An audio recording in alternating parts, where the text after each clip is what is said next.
Hi, this video is on how to use OBS Studio. Now, OBS Studio is a free download. You can add it at home, you can add it at school. It should already be on your teacher desktop, but if it's not, you can download it and add it using the temp admin. OBS Studio's icon looks like this, and if you just start typing OBS, you should see OBS Studio come up on your computer. The first time you open OBS Studio, it's going to come up with a wizard and say, are you going to be streaming or recording? I would say you're going to probably be recording, and all these things over here aren't going to show up. It's going to be kind of come up like this and be blank. OBS Studio requires you to set up those things that you want to add to it while you go. So right now, I'm going to add a source. I right-click in here and say Add. And I've got options. One of them is display capture. In other words, I'm going to capture what I see on the display.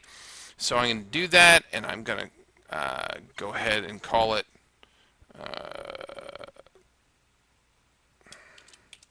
whiteboard. I'm going to say OK. And then it by default grabs a screen, and it just grabbed the screen we're looking at right here. So it's kind of confusing. There it is, and I'm going to stretch it out to be the full size of this box here. And then down here, I can lock it. So the difference with using this is that I can add multiple things on my screen to use. Like for instance, maybe I want to just add a picture of me talking to the kids, so I'm going to add that. So I'm going to say Add, and I'm going to say Image right there, and I'm going to say Mr. Pool, and then I'm going to say OK, and then I'm going to browse to an image and do some searching to find my staff photo. And there's my staff photo for this year, and I'm going to toss that down there in the corner. Maybe you've got a better one with your kids. Whatever you want to use. You could use a picture.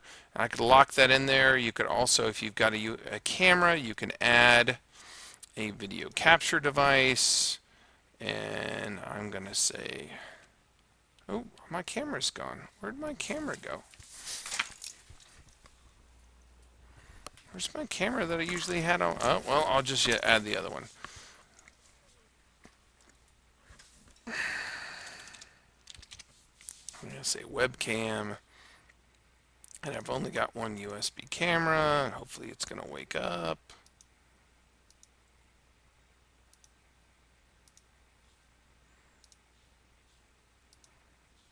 It won't let me add it again because I've already got that camera added. So let me do this. That's how you'd add it, but I'll add another one. I'm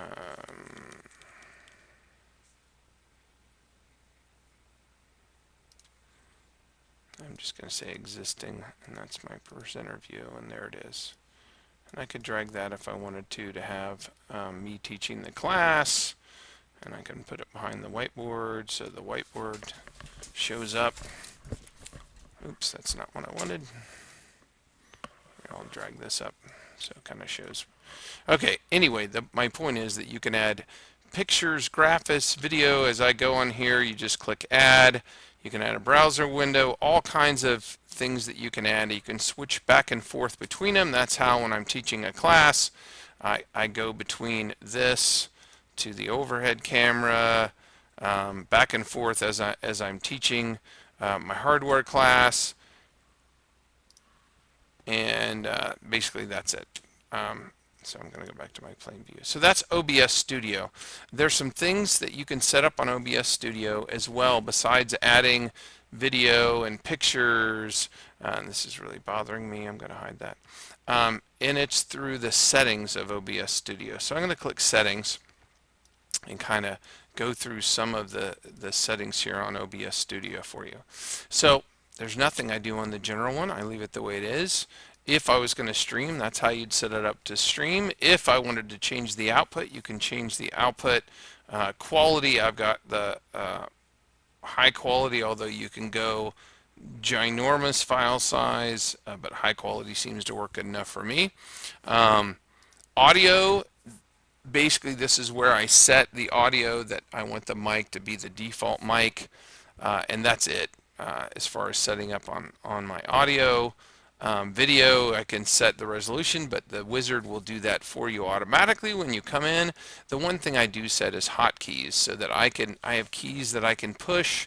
If you want to set one to start recording, you can see if I hit F10, it starts recording. If I hit Alt F10, it stops recording.